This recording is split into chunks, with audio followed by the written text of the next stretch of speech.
Ladies and gentlemen, good morning and welcome to the Ramkrishna Forgings Q4 FY25 earnings conference call hosted by Nuvama Wealth Management Limited. As a reminder, all participant lines will remain in the listen-only mode, and there will be an opportunity for you to ask questions after the presentation concludes. Should you need assistance during the conference call, please signal the operator by pressing star, then zero on your touch-tone telephone. Please note that this conference is being recorded. I would now like to hand the call over to Mr. Raghunandan from Nuvama Wealth Management Limited for opening remarks. Thank you, and over to you. Good morning, everyone. Thank you for joining the call. We are pleased to host Ramkrishna Forgings Q4 FY25 earnings call. From the management team, we have Mr. Naresh Jalan, Managing Director, Mr. Jalan, Full-Time Director, Mr. Lalit Khetan, Full-Time Director and Chief Financial Officer, Mr. Nilesh, Gandhi, Full-Time Director, Mr. Rajesh Mundra, Vice President Finance and Company Secretary. We thank the management for giving us the opportunity. Initially, we'll start the call with opening remarks from management, and then we'll open for Q&A session. Over to you, sir. Yeah, thank you, Raghu. Good morning, everyone, and thank you for joining us on this call to discuss the Q4 FY25 earnings. I trust all of you have had a chance to review the earnings documents that we have shared earlier. Financial year 2025 was a year defined by both challenge and progress. Despite a complex macroeconomic environment, we made good progress on multiple fronts. It has been a good year in terms of orders wins and customer addition, as we have reported around 4,600 crores of new orders during the year, which has been well diversified across geographies as well as across end-user industries of auto and non-auto and railway. My colleague Nilesh will speak later on this. Coming to capacity addition, I am sure you all would recall that in January we commissioned our cold forging capacity of 25,000 tons, and in March we commissioned our hot forging and warm forging balance capacity of 14,250 tons. With this new capacity on stream right now present at 268,400 metric tons at RKFORGE standalone. And on 27th March, NCLT approved the merger of ACIL into the parent entity, and with the appointed date of 20th February 24. This is a key milestone in our plan to simplify our business structure. The final step, merging Multitech Auto and Mal Metallic into our Ramkrishna Casting Solution, is underway and will be completed during this year. Now let me share some financial highlights for the fourth quarter. We have reported a consolidated revenue of 947 crore, lower by 3% on year-on-year basis. EBITDA excluding other income was 99 crore in Q4 compared to restated EBITDA of 188 crore for Q4 last year. Profit after tax is rupees 200 crore in Q4 FY20 compared to 65 crore in Q4 FY24, and however, this PAT was added by the deferred tax credit on account of merger of ACIL amounting to 223 crore. Coming to the financial highlight on the balance, yes, we reported consolidated revenue of 4,034 crore, higher by 9% compared to the previous year. Full year consolidated EBITDA stood at 560 crore compared to 770 crore for FY24. Profit after tax for the year is rupees 332 crore compared to restated PAT of 283 crore in FY24. In April 25, India Ratings has upgraded the company's long-term bank loan rating to IND AA with a stable outlook from IND AA-, and also affirmed the short-term rating to IND A1+. Now, regarding the inventory discrepancy, the company has received the interim joint fact-finding report from the external agencies, which have confirmed that certain erroneous entries in production and non-recording of rejections at some plants have resulted in overstatement of inventory, as book stock of these inventories were higher than the physical stock. The discrepancy amounts to rupees 220 crore for FY24, 25 and 50 crore for 23-24 as accounted for in the accounts. And the same has been accounted for in the financial results of the company for the quarter and year ended March 24 and March 24 respectively. I would like to state that here that as a management team, we firmly believe that there will be no further accounting or significant accounting on financial impact on the books of account arising out of the balance part of the fact finding studying being carried out by the independent agencies. The approximate adverse impact net of tax on net worth of the company is around 202 crore, which is around 6.7% of the net worth of the company as on March 31st, 2025. The promoter group remains fully committed to bridging this shortfall, reaffirming its dedication to safeguarding the interest of all stakeholders. Details of remedial actions to be undertaken by the promoter group will be covered by our MD, Mr. Naresh. Now I hand over the proceeding to Mr. Naresh, our MD. Thank you. Over to you, sir.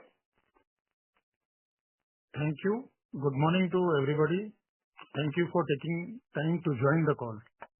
The interim fact-finding report has come, and in response to that, we have implemented corrective measures including enhanced recordings, auto recordings, and stricter controls, and improved processes across our manufacturing process. This is the first instance for the company in its history since inception, and we ensure and we will do what all is required to ensure that this never happens again, to continue to adhere to highest standards of corporate governance while conducting affairs of the company. As indicated and committed, the promoter group would come forward to make good the shortfall arising due to the inventory discrepancies. In order to facilitate that, the board of directors have approved the issuance of 975,000 warrants to promoter entity at a convertible into equity shares of 975,000 at a face value of rupees 2 each at a price of 2,100 rupees, aggregating to 204.75 crores. And as promoter entity, we commit to get this entire money within this financial year before the end of this financial year. Now I request Mr. Nilesh Gandhi to update the investor group in terms of the order wins and the market conditions currently. Good morning. Thank you, Naresh. I would like to communicate the order wins in Q4. The company received new order wins worth rupees 710 crores for a program life being 4 years. Against the total order win, 74% are from automotive segment, while 23% is coming from the non-automotive segment, which is in line with the diversification strategy of the company. We are also looking forward to the next level of growth that is coming from the passenger car segment. We believe the revenue stream will start from the financial year 27 in a big way. At the same time, we have also received orders from Indian Railways for the supply of fully assembled bogie frames. This bogie frames assembly will help us to demonstrate the full potential of our fabrication business. That is the natural progression from the individual frames and bolsters to the fully assemblies makes it complete. That's from my side.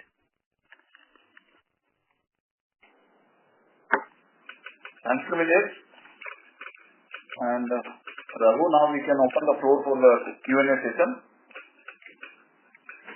Thank you. Ladies and gentlemen, we will now begin the question and answer session. Anyone who wishes to ask a question may press star and one on their touchtone telephone.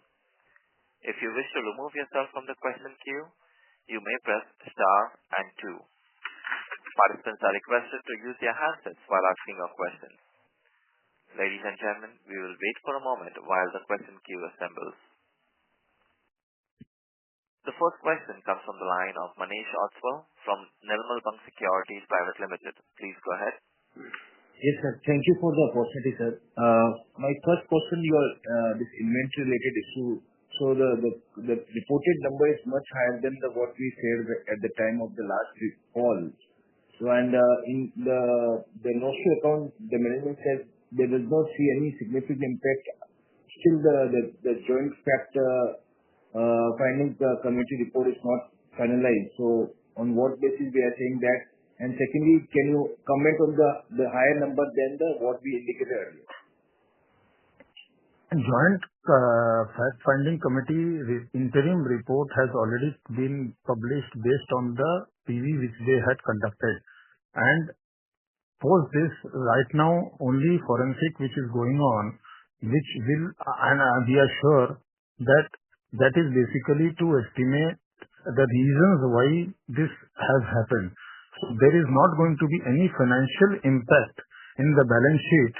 We are absolutely firm and sure that there is not going to be any financial impact in the balance sheet based on whatever we have seen, and we have provided 100% of what we have been given from the third parties. And in terms why the reasons, I think reasons for this, why it has happened, it is still, I think, only a week left when we will have the first full final report, and the same will be made public to understand the actual reasons and final reasons for the same. In terms of why the quantity has gone up, we had given our estimates based on whatever we at that period of time were able to assess. But as we had said that period of time also, the assessment is still under progress. And during this third party PV, we had closed down all our operations for a couple of days, and we conducted the entire piece-to-piece PV across all locations. And whatever, every single piece was accounted for, so that every single thing should have been provided, and so that in near future or near decade, never again this may occur. So we have taken a prudent step to close operations for a couple of days and ensure that every single thing is provided of, and in future this never ever occurs again. Quite a assuring statement, sir. And the second question on this gross debt and the working capital increase we have seen during the year, the March 2025 versus 24. So any specific reason of this kind of working capital increase, and where do you see the working capital days to settle in F26 and over the medium term stage? So in terms of working capital increase, if you look at the overall working capital, it has gone up by almost 400 crore during the year. And that is mainly, as we have discussed in the past, that is mainly due to increase in transit time and rate issue. So the goods are taking more at the in the sea. Plus, as a lot of new development has happened during the year due to this new customer wins and new orders for which bulk supply are yet to start, but account has been built up on all those accounts. And in upcoming period, you will see an improvement on this account. And this is because the increase in turnover will help to improve the moderation in inventory on these accounts. Also, I would like to, I think one thing which should be noted, that the new developments which went into pipeline over in last quarter to fill up the warehouse in overseas market, we had to ship parts which is getting consumed in this quarter, and that once that starts, consumption starts, automatically normalization of the working capital or the debt will start happening. And in terms of future, we can assure the investors with the current cash flow which we see in terms of our business and the way the business is performing right now, and with the kind of robust pipeline which we believe we have, and with the kind of customers we have been able to build, we feel that we will be able to reduce substantial debt, including working capital, going forward in coming days and coming months. By the year end, basically FY26, a substantial reduction will happen in terms of the overall debt is concerned. Okay, sir. Thank you for answering my question, and all the very best to come out strongly from this issue. Thank you. Thank you. The next question comes from the line of Mitul Shah from DAM Capital Advisors. Please go ahead. Yeah, good morning, sir, and thanks for the opportunity. So again, first question on standalone Q4 revenue. We believe that there is no one-time adjustment in revenue. Entire inventory-related impact is raw material side, right? So the contraction in revenue is too high compared to the peer group, Bharat Forge and all those leaders reported number. At the same time, commercial vehicle production Q1 Q was also reasonably good. So any specific reason apart from this inventory-related thing? So Mitul, I would like to explain this. See, after this inventory issue, whatever happened and we have now decided to go or take no chances with any recognition policy. And in this quarter, we have not accounted for the goods which has left the factory but not reached the customer's place.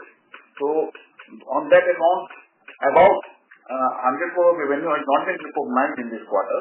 And going forward, we will follow this policy only.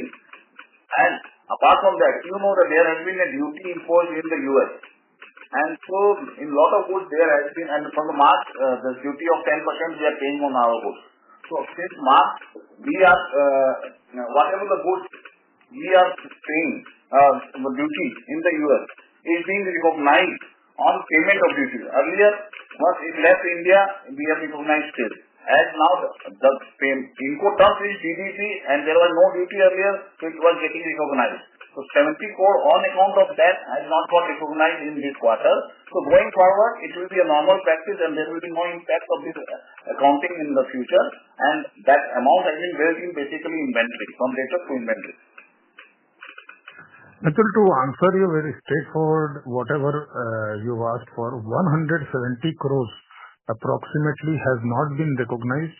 Looking into prudence of future, as said in my earlier statement, we have taken cognizance of whatever has happened, and going forward to get into best practices, we have basically reset our entire recognition model, and 170 crores in all has not been recognized as revenue, which will be recognized in coming quarter. And going forward, this is going to be the policy. One reason basically is the duties which have not been paid at the port. The revenue for the same has not been recognized. And second, for the goods which have left in our plant but has not reached customer and has not been recognized as sales. So taking both together, it's close to 170 crores plus, which has not been recognized in revenue in the quarter 4. Then question is then FY26 revenue, do we still maintain that guidance of about 15 to 20% revenue growth potential? I am absolutely sure that we are looking at 15 to 20% revenue growth in FY26. This revenue recognition policy, which has changed in one quarter, this is going to now be always there. So obviously this 180 crores is going to get recognized in this quarter, leaving no stones for future reorganizing in the revenue recognition policy. Right, sir. And just lastly on the balance sheet side, it is almost now 1800, 2000 crore type of a debt. Of course, you explained about working capital, but still it remain elevated over last few years. So any roadmap in next 2 or 3 years, where do you want to bring it? I don't want to give you a 2 or 3 year roadmap. Basically, by FY26 end, we can assure you or the entire investor fraternity, you will see substantial debt reduction. There are a couple of reasons because of that. One, the warrant money coming in. Second, due to tax refund, which will get based on the ACIL merger. Third, the free cash flow from the debtor, and as well as we are at the end of our capex cycle. I think by September end, all capex which you are seeing right now, basically 8,000 ton press or aluminum forging press, all these things are going to come to an end. July or mid-August, all the presses are starting and will start giving revenues. So we don't look at any substantial or any meaningful capex going into second half of the year. So we are absolutely sure by the end of FY26, there will be substantial reduction in the overall debt of the company. Understood, sir. Thanks a lot, sir, and best wishes. Thank you. Thank you. The next question comes from the line of Chirag Shah from White Pine Investment Management. Please go ahead. Thanks for this opportunity. Am I audible? Yeah. Thanks for this opportunity and good that the disclosure has really improved from the company and you are upfront on that. Really appreciate that. But 2, 3 questions. One, how should one look at the new margin and ROC, ROE guidance? You had indicated that you will start on this based on the findings and conclusion of the same. So have you formed a thought or you want to wait for the final forensic report to share your sustainable return on capital and margin guidance that you used to share earlier? So that's question number 1. Chirag, I think in terms of margins and other things, I think this was one-off incident. This does not dent company's performance, overall performance or growth aspects going forward. One-off incident does not take away from us our capability to produce, and the kind of pipeline and the kind of projects which we have implemented gives us confidence of going forward a robust top line as well as robust bottom line. In terms of percentage, I would not like to comment, but in terms of guidance, I would still maintain that we are going to create healthy margins, and which in coming quarter, we will be able to, coming quarter onwards, we will be able to demonstrate. Okay. So why I was asking is because there will be a permanent resetting of your gross margin, right? Because of the accounting lapses, not accounting lapses, but whatever errors which have happened. So that's why I was asking the question that there will be a permanent rebasing of your margin, and it will have any impact on ROC. No, I think in terms of, there is not going to be any permanent with one-time inventory which excess inventory which was there in the system, or say basically that has got removed. So I don't think that really creates any gross margin issues or anything. Basically, we would like to reset the balance sheet. We have one time cleaned up the balance sheet, and whatever provisions or whatever write-offs we had to take, we have taken that upfront, looking into the future and looking into the better prospects going forward of the company. So that does not absolve us from the responsibility of going ahead and creating better margins, healthy margins and good conditions. And this reset is giving us more opportunity to do better things than concentrating on what has gone by. Yeah. And the second question is, if you can just share some thought on how did this 2,100 rupee pricing was determined? I am asking that it is significantly out of the money. It is more than 3x the current price or something like that. So how was it determined? That if you can share some thoughts. No, and second, I presume.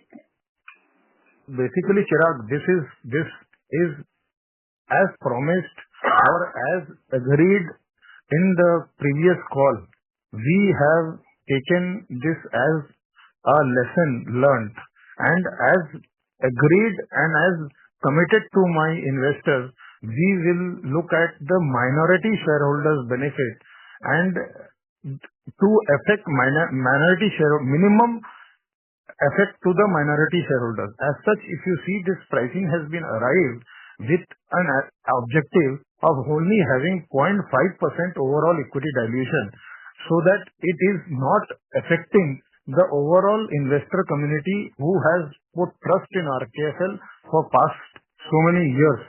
So we did not want that one such issue should dent the entire confidence of our investor community, and that's the reason this premium has been paid to basically give a message to the overall investor community that promoters are standing with the company.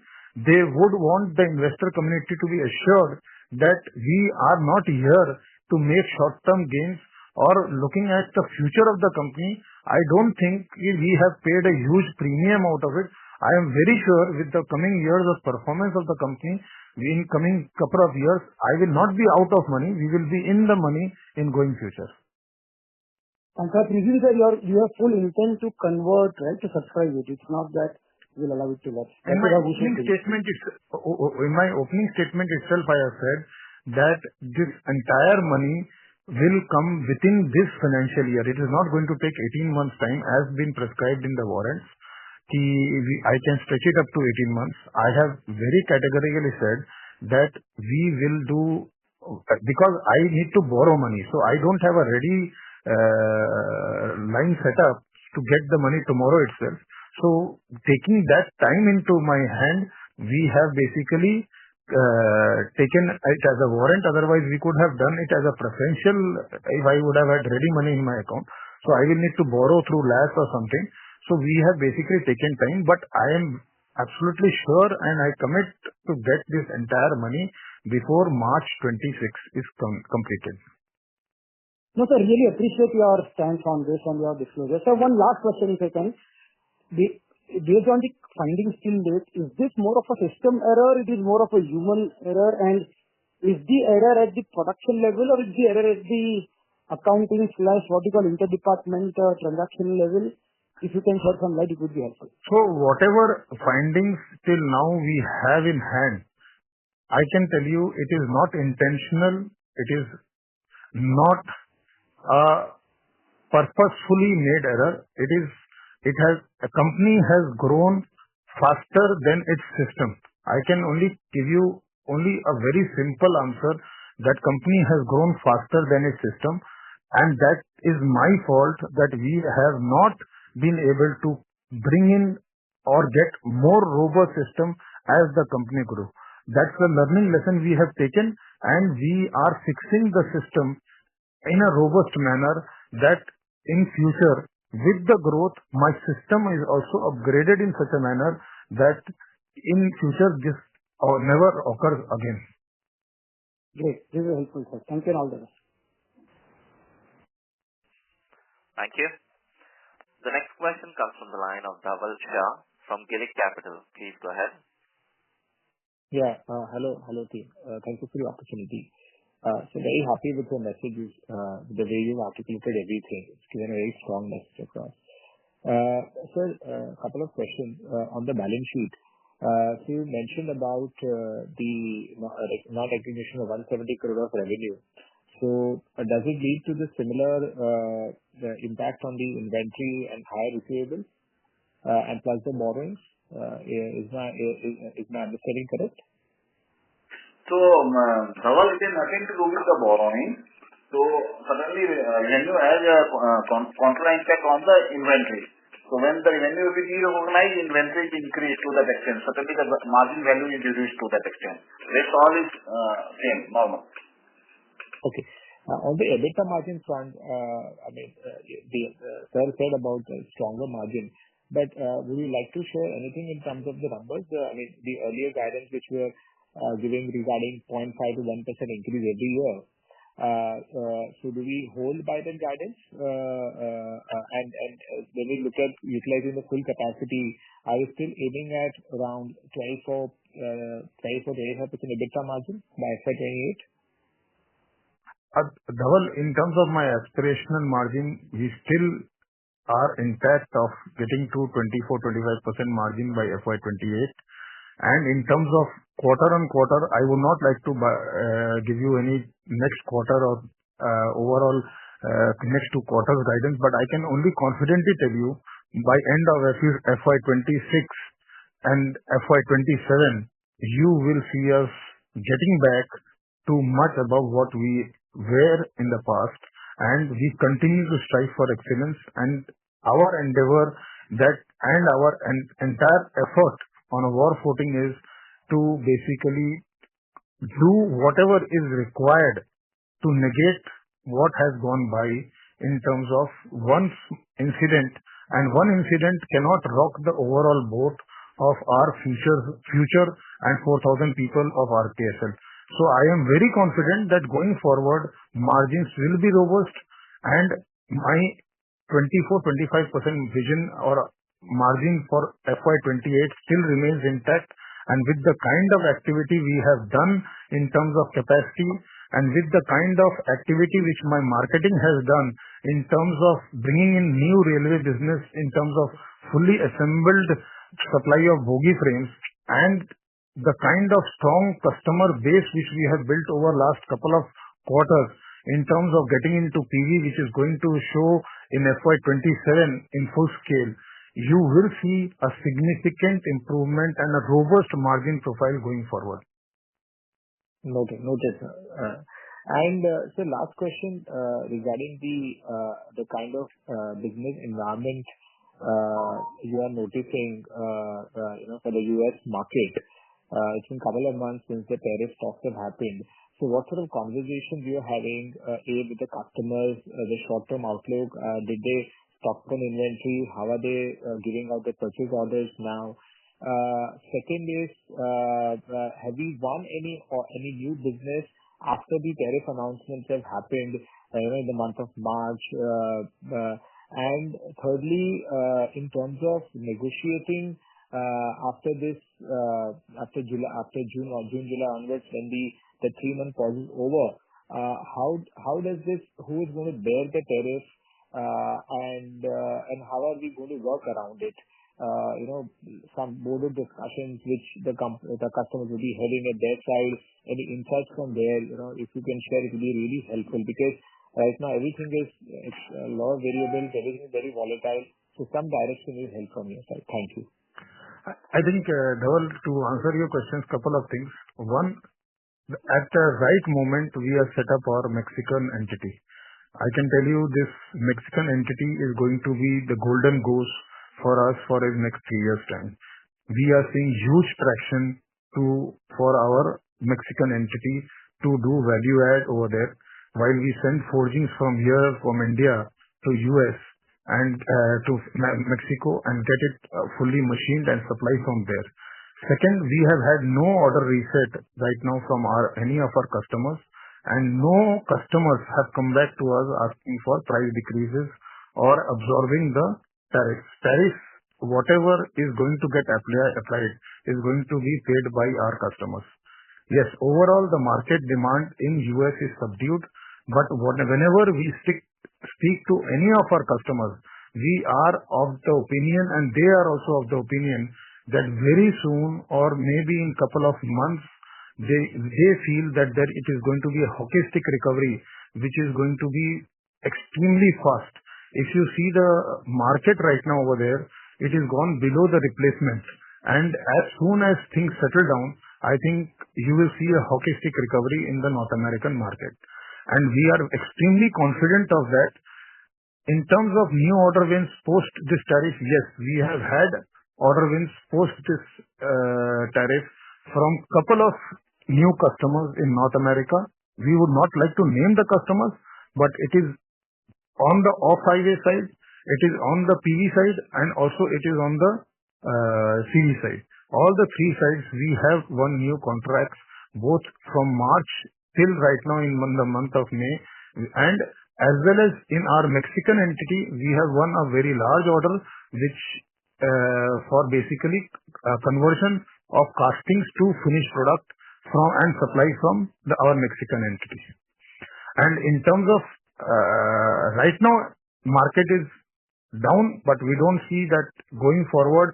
You may see any moment, maybe it may happen in next 2 months, it may take 3 months, but it's not that it's very far away. The recovery in the market is going to be very, very steep. Got it. Very encouraging. And thank you very much, and good luck to the entire team. Thank you.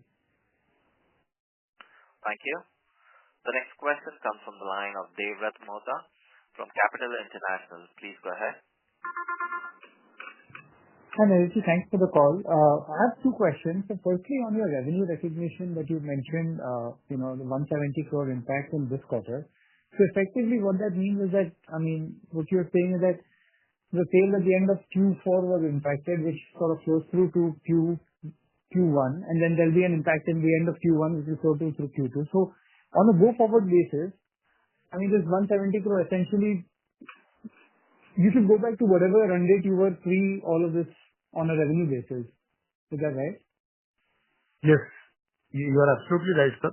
170 crores plus means exactly number is close to 173 crores is what we have not recognized as revenue, which is going to flow into this quarter, and this is going to be a continued effect, which is now it has been reset, and there is not going to be any more new reset going forward in this revenue recognitions.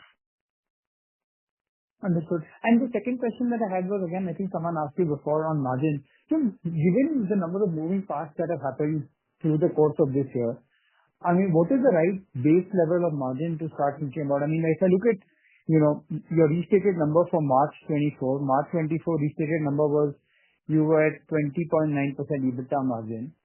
Is that roughly ballpark the right kind of base benchmark to use going forward, or do you think that margin I would higher and etc. But what is the I'm just trying to understand what is the base number to start with, given the number of moving parts that are inside. Yes, I think the 5 quarters number are not the right judgment. Basically, having inventory write-offs during this quarter, that's not the right judgment in terms of getting into the assumption of what margins we are at or what we can be. Sir, as stated in my earlier answer, as we are still intact with our aspirational margins of 24-25% going into FY28, and with the kind of new capacities of heavy forgings, aluminum forgings, cold forging, whatever we have installed and is in progression, I would not be able to comment on quarter-on-quarter basis or next quarter, but overall in terms of yearly basis, we still believe and we are of the firm view that we will be able to maintain our margin and we will be able to build on that going forward. So when you say maintain your margin, what is the, is it a FY24 number when you say maintain, is FY24 the base in your mind, or is FY23 the base? What is the base? When you say maintain margin, FY24 level? Sir, base in my mind is FY24, but we have to still build on that case, and I think that's the base which we are working with. Got it. Understood. And then one more last question for me is just, your CapEx was quite elevated in FY25. You said, I think to someone else's question, that you're coming to the end of the CapEx cycle. You said largely will be done by September. So for FY26, how much CapEx do you expect for the full year? FY26, FY27? For the full year, total full year, including maintenance, 100 to 150 crores is going to be the CapEx for whatever is in the WIP that is going to get completed before end of September. So all these capacities are going to be in place and we are going to be up and running. Rest all is going to be 100 or 150 crores, whatever is going to be basically on account of maintenance or line balancing, no additional capex, at least for next 1.5 years. Till FY27, we don't see any capex, major capex coming in. Got it. So 150 crore you're saying is because of maintenance every year, 100 to 150 crore of maintenance. How much is the balance, whatever is due in FY26 from your growth capex that you've done in the last whatever, 200. So I'm just trying to arrive at, like, what is the total CapEx for FY26 if you include That is 100 to, sir, I think, CapEx 100 to, sir, pending, I think everything is showing in WIP. To finish that off, maybe 50-60 crores or more required, and rest is 100 crores. Means in totality, what I am speaking is close to 100 to 150 crores is going to be the total extra money spent above the WIP, which is showing already in the balance sheet. Okay, so basically, it is 150 crores that includes maintenance CapEx plus whatever is pending to finish off the WIP project. Yes, sir. Yes, sir. Okay. And the corresponding number in FY25 was almost 976 crores or something. So from 976 is built to 150 crores. Yes, sir. Got it. Okay. Sir, major of the cash flow, to answer your question, sir, from warrants, tax refunds, and free cash flow which is generated post the interest payment in the coming year, because this year also we presume we should be tax-free based on our ACL merger. So all this money mostly will be either utilized, part will be utilized for working capital, and balance will be utilized for repaying the debt. Understood. Thank you. Thanks. Thank you. The next question comes from the line of Ranjit Agarwal from Nilgiri Investment Managers Private Limited. Please go ahead. Good morning, sir. I really appreciate the follow-up comments and the capital investment that the management has made. But forgive me, but unless and until I understand what actually happened, it's very difficult to believe that it is going to be back to where it was earlier. Now, the question really is, I mean, I'm sure the company like you would have SAP, you would have an internal auditor, you have bankers, the best of the bankers who conduct annual inventory audit. So how did this lapse? And it didn't happen over 1 quarter or over 1 year. It happened over more than 1 year. I don't even know if it went beyond 2 years. So if there is something specific that you can share how this happened, and it's not even a small amount, it will really help me to understand, that going forward, things cannot and will not be repeated.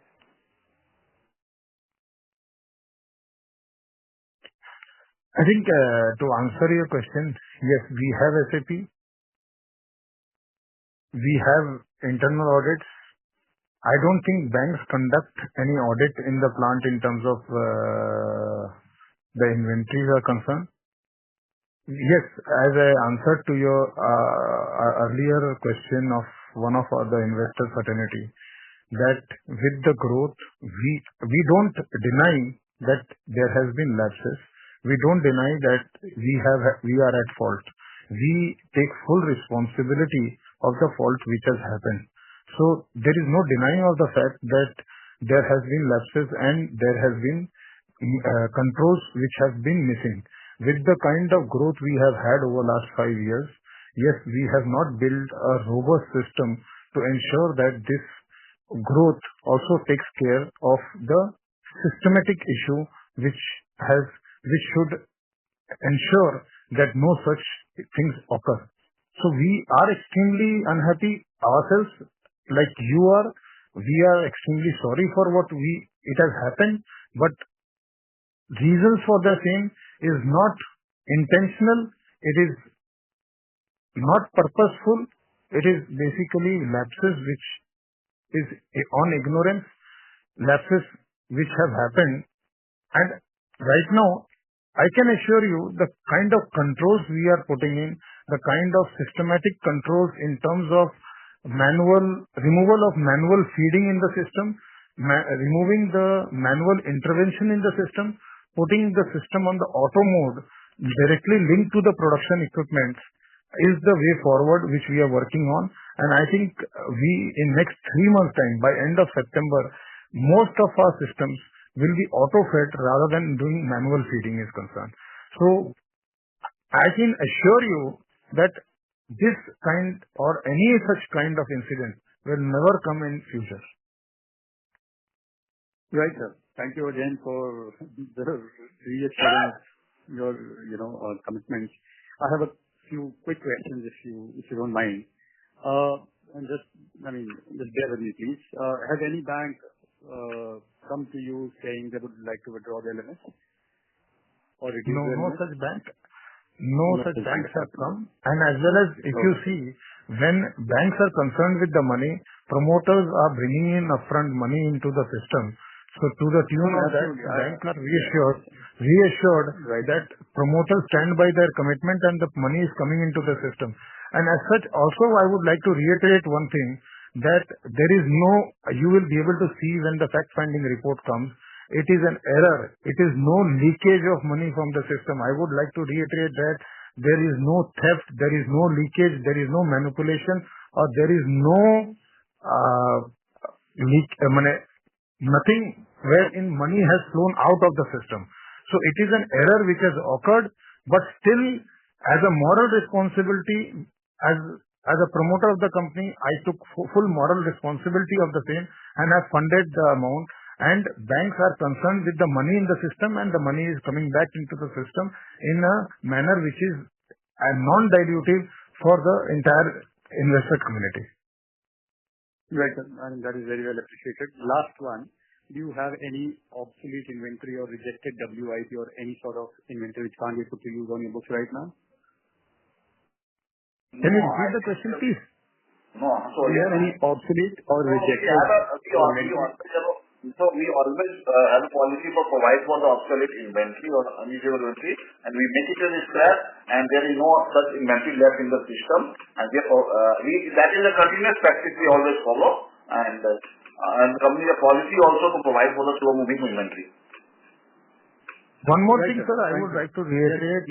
One more thing to add to your question. I would like to reiterate, sir, as answered also earlier.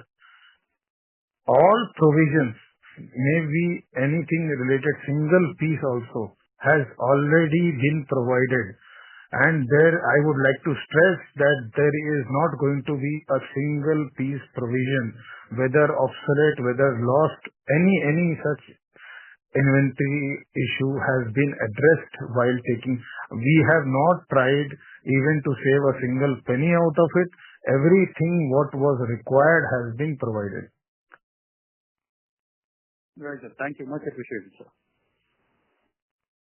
Thank you. We take the next question from the line of Raghunandan from Nuvama Wealth Management Limited. Please go ahead. Thank you, sir, for the opportunity. We appreciate management commitment on investment of 205 crore through warrants. Few housekeeping questions to Lalit, sir. Sir, for FY25, can you share within the revenue mix, how would be auto, non-auto, and generally you should give some guidance about within non-auto, railway, mining, oil and gas, others. If you have that numbers handy, please do share. So Raghu, I will just say auto, non-auto is maintained at 78-22 right now. Okay. And I will share separately you the mix of the, because I have not been able to work out due to the paucity of time on the other revenue. But it is more or less on the trend what we have in the last quarter on the other segments. There is no significant change. Got it, sir. And for full year FY25, if you can also share the revenue for Multitech, JMP and ACIL. So ACIL revenue is already merged in the RKFORGE result as ACIL has been merged. So the revenue of ACIL, RKFORGE includes the revenue of ACIL on about of Multitech and CMC combined together for the full year. And I think lot of elimination happens at console level. But in isolation, if you look at CMC was about 140 crore and Multitech was about 360 odd crore. Got it, sir. And what would be the margin, sir, for Multitech? So overall margin for the full year for the Multitech was more than 15%. And for GMC, we have a very nominal margin. But from this quarter onwards, you see JMT is having its full potential as the JMT is getting ramped up quite significantly, and you can see significant margin contribution from JMT in the FY26. Got it, sir. To just add on to Lalit's answer, in JMT Auto now it was an NCLT company. It has taken us over more than a year to get back into shape, and also because the company was closed, all the customers had shifted back their business to some other suppliers. Now getting back all those customers, we have been able to get one of the biggest oil and gas customer from North America back in RKCSL. Samples have already gone there, and we expect from next quarter onwards significant sales to come in oil and gas directly from JMT Auto, as well as off-highway business. POs, purchase orders, samples and everything is almost under completion, and we will see significant revenue coming from off-highway sector, also from our JMT Auto, which is now RKCSL, from next quarter onwards. Thank you for that, sir, and congrats on the oil and gas order. Sir, lastly, within exports for FY25, 41% of revenue is export. Broadly, if you can break it up to North America, Europe and others. So out of the entire 41%, we will attribute 26% to North America, about 13% to Europe and 2% to others. Got it, sir. Thank you so much, sir. That's all from my side. Wishing you all the best. Thank you. The next question comes from the line of Mithun Soni from GCC Holdings. Please go ahead. Yeah, hello. Thanks for the opportunity. Sir, just one clarification I needed. Of course, as you said, it was an error, whatever happened because of the system ramp-up being slower than the growth. But the error was in cost calculation. Like, for example, there is a cost team which will do the cost analysis of what is the raw material and XYZ, and then that is passed to the revenue team. The revenue is recognizing it, and accordingly the inventory gets adjusted.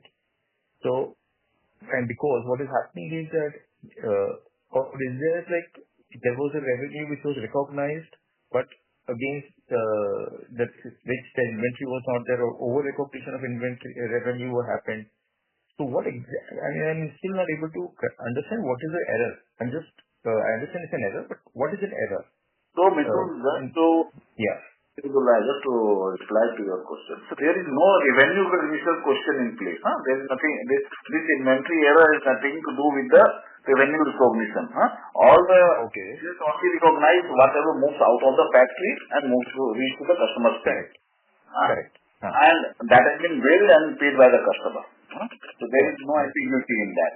And coming to so we have always earlier told this was an error in recording of production and error in recording of rejections of inventory, which has made book stock of inventory higher than the physical stock, which has been correct. So basically, just to understand, so basically what you're saying is that the system over-recorded the inventory. Yeah, in a way, the system recorded more inventory, more production than the more inventory. But let's say if we record more production, then technically the cash should be there in the system. Basically, agar production when you're recognizing, then you have the raw material. If you have the raw material, there is no cash question comes here, because see, if you have produced only 100 but recorded 102, so it's only notional, na? No, but that's what I'm saying. So let's say your core raw material is metal. So raw material you are converting. It's in raw material consumption, account of this accounting. No, sir, please understand what I'm saying, sir. You have bought a basic raw material steel. Okay, you know there is X amount of steel which you bought. And against that, when you convert, there is X amount of scrap and X amount of finished products which you have finally made. Okay. Yeah. For the steel which you have bought, you have paid cash. Okay. Now, if the output or the production which we say that the inventory was produced more, it will not tally because you have not bought so much amount of metal. And the cash is also not gone out of the system because since you have not bought the metal, you have not paid for the... so, excess inventory got created because the analysis of input-output ratio went for a toss. Yeah, you are directly exactly correct. So certainly there was a lack of the analysis part on this also. So basically, I think to answer your question, this first issue came to light only because input-output ratio went for a toss, and that's the reason the issue was highlighted in the system. And when we started digging deep, and that's the time we realized that this mess has come into the system. Basically, if input-output ratio would not have changed or input-output ratio would not have significantly impacted, there would not have been an alarm raised internally in the system that this issue is prevalent. So you are absolutely right. Same was happening in the input-output. Hello. Yes. So what you're saying is the sales were happening at its own pace. Whatever we were ordering was happening. Order was coming, we were making. But you were saying that the production was also happening at the same time. That you were buying for the order which you received, you would buy the metal, you would convert it into finished goods that will be scrapped.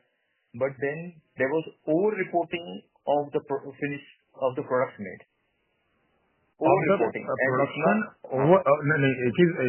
are couple of things, I think, when you will see the final exclusive summary of the fact-finding report, it will be more clear to you. But to very safe on the side, while not commenting on what comes out of it, there are a couple of things that it was over-reporting of the production as well as under-reporting of the rejections. Both combined together have accumulated into this. And you, as rightly said, this is not a error which has happened over a quarter or over a year. It is an error which has happened over a couple of years. But in order to have a final number to it, we did a full physical inventory of every single piece in the system and came to conclusion and have provided this in last 5 quarters. Thank you. We take the next question from the line of Bharat Shah from Ask Investment Managers Limited. Please go ahead. Yeah. Hi, Naresh and Lalit.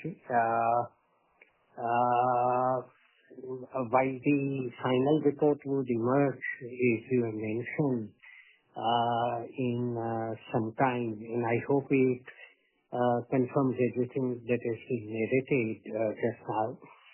I don't have a question today. I just wanted to make an observation. Every failure or every challenge is a source of opportunity.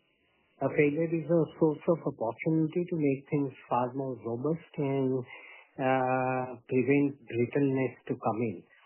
I hope this has been a significant and a rude kind of a shock, but it doesn't have to remain that way. If we convert this challenge into a big opportunity by making our systems tight, by making things more efficient, and in fact, given that this opportunity has created confusion about margins, but which you talked about at length, I think it gives us a fresh opportunity to look at our cost structure, our pricing, our efficiency, so that as soon as possible, we get back to the kind of profitability and capital efficiency that we believed would come forth with the rising scale and the sophistication of the kind of products that we are offering. In short, while indeed this has been a rude kind of very impolite kind of interruption which has occurred, but it doesn't have to remain that way if we take the right and constructive lessons out of it. Thank you, Bharat Bhai. Being a veteran from the industry, your comments or your observations are absolutely right, and we respectfully take these comments on the right earnest, and I personally promise the overall fraternity of the investors who have backed RKFL that this is one such incident, and a rude incident and a bad incident, which has been aggressively been looked at by us. We have spent sleepless nights over last 2 months, and first time ever we have had 8 days practical closure of our plants for complete audit of every single thing, every physical count of everything. And I can assure the investor community that this is never ever going to happen ever. And we are putting in absolutely robust systems and integration before end of September to ensure that this incident is a past and a forgotten incident and will never ever reoccur in times to come. Also, I would like to assure you personally that we are working absolutely diligently because we are responsible to our people in RKFL, our investors, our customers. So taking all this into account, we are now going to pace our growth with the system growth also. We are just not going to grow in terms of capacity. We are going to grow in terms of overall building the robust system to ensure that system creates profit rather than all these things. No, deeply appreciate, and I also appreciate your statement earlier that there has been no cash leakage and there has been no theft or manipulation which has occurred. And therefore, despite no cash leakage from the system, if you have chosen to put as promoter the funds back into the money by restoring the network, because implicit assumption is that the investors believe the profits which were there for these 2 years, even if there was no cash erosion, these profits at least were presumptively there, and therefore now that they are not there, you have chosen to put it back into the system. I think it's an act of definitely good behavior. I appreciate and I deeply appreciate. Thank you very much, sir. Thank you, sir. Thank you, sir. Thank you. Ladies and gentlemen, we take that as the last question and conclude the question and answer session. I now hand the conference over to the management for their closing comments. Thank you. I would like to thank all the participants for taking out time to join our earnings call. I hope we have been able to answer and address your queries. For any further information, kindly get in touch with us or with CDR India. On behalf of Ramkrishna Forgings Limited, we wish you all a very wonderful week ahead. We look forward to interacting you again in the next quarter. Thank you very much for taking out the time again. Thank you. Thank you. On behalf of Nuvama Wealth Management Limited, that concludes this conference. Thank you for joining us, and you may now disconnect your line.